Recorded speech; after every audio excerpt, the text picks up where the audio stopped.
It's me, Renee. I'm back. This time for book talk. So this is actually my first read of February. I read it last year, yesterday, which was the first day of February. And yeah, it started good and then just. And now you're thinking to me, what book is it? What book is it? It is The Look of Love by Sarah Geo. It came out in 2014 in US, but it just came out this year in Norway. So this is Norwegian version. So I suppose my problems with it might have been fixed if I read it in English, because sometimes things get lost in translation, but I kind of doubt it. Okay, so let's get on with it. A moment. Oopsie.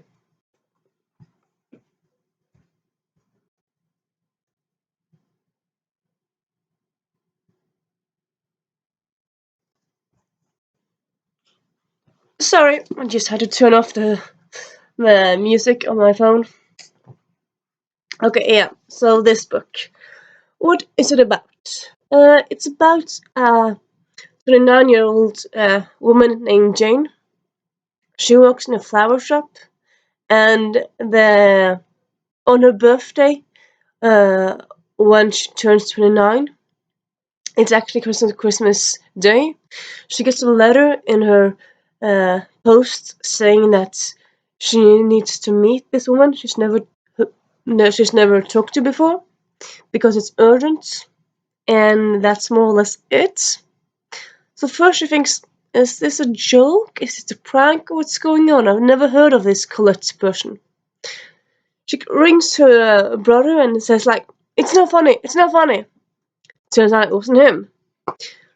She decides to meet this person, and she gets told that when she was born, she was gifted the gift of knowing true love.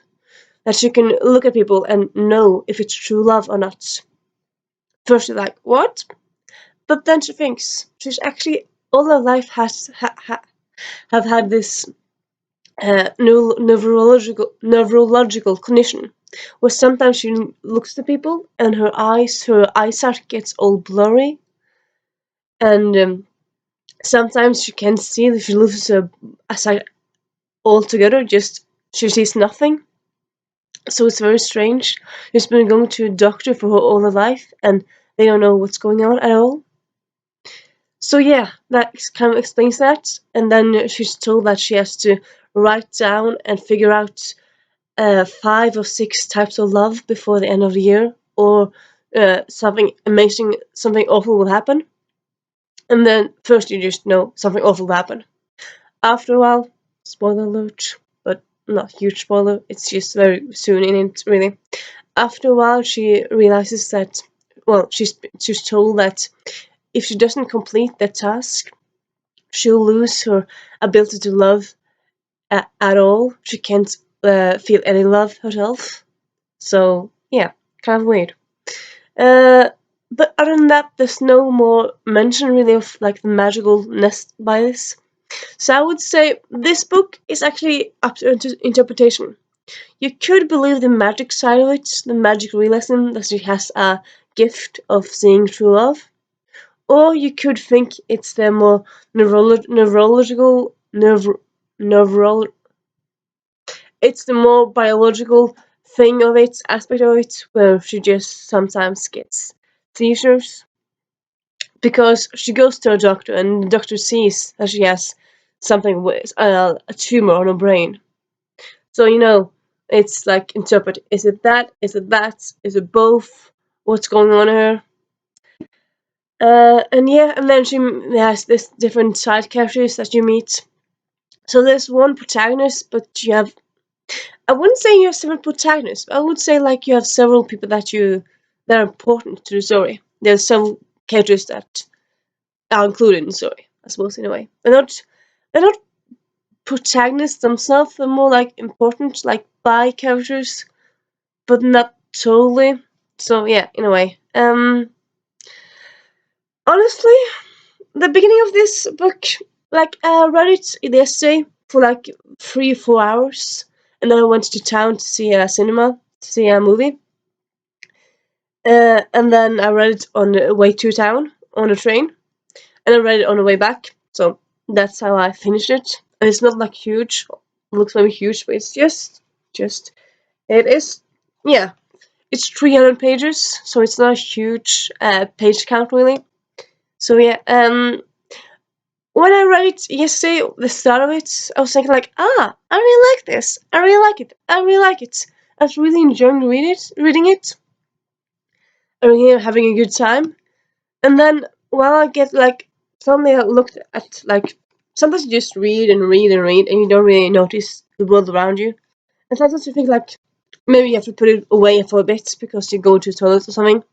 And then you pick it up and then you see like suddenly you see, huh, I'm halfway. I'm halfway. And you don't really understand that because honestly, yeah, this book took place over a year, but it wasn't like a tons of stuff happened. Like some stuff happened, but it wasn't like very interesting stuff. It wasn't like huge climaxes or anything like that. Really, you had different plots with different characters and stuff happened. But I felt like, you know what? I have a plan. I just had to get some, uh, get some help with it. With pen and paper. Okay, so you think you have this aspect, and then you have this aspect, and then this aspect. Here, 3 boxes. The first one is when books are like this part awful, so bad, and then no, sorry, this part so bad, and then this is less bad, and then it's like more meh. Like it's not awful, it's not perfect, but it's a bit good. It's leading to good. Then here you have good. It has some flaws, but it's not awful. And there you have like, oh my god, whoa, so good. I would say this book, honestly, it kind of lives a bit like in the middle here or someplace. Like it's it's not awful. It's not mediocre, but it's not good. It's not like I'm gonna tell people like you should read this. Like this book will change your life or change your day. Your day will be better by reading it. Honestly, no. Like it has a beautiful cover. An idea behind it's cool, and that's kind of it, really. Like other than that, I was intrigued because she works in a books. She works in a bookstore. You know, she works in a flower store, and you know how sometimes you hear about how flowers mean different stuff. Like a red flower means love, and a white flower means grief, and etc. etc. I'm not sure if that's right, but you know what I mean. And I thought like, oh, so that's included in here. That's included in like 2 3 sentences, so it wasn't really a huge deal with that. And then the love story for the main character Jane wasn't all that swoony or good. It was just, and then the stories and the plot lines all over was kind of predictable. And I mean, I don't hate predictable, but when stuff is predictable and boring, you cannot predictable.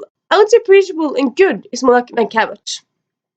I wouldn't really say any of her books are amazingly surprising in a way they're written. Like you understand what's going to happen, but you still really enjoy them. Well, Sarah Geo, it was predictable. It was, I would say, it's sometimes cheesy. And yeah, I mean, you would think like, Renee, don't you like cheesy? Because I don't know, like I'm thinking of myself as a person who likes cheese, like overly cheese romance stuff. But then a few books I read recently, I haven't really enjoyed and have been like too cheesy. But at the same time, like if I know that if I'll pick up a book and if it ends sad when like everyone dies or no one is happy, or if the book throughout has lots of sadness and lots of conflict that ends bad, I won't like that either. So what do I like? I'm not sure. But not this. Not this. I give it 2 stars on Goodreads because it had some good elements in the beginning. But yeah, it wasn't worthy enough for 3 stars for me. Yeah. So this one, I don't know. Pick it up if you want to hate read. If you want something quick, or else don't pick it up. Don't pick it up. No, no, no. Renee out.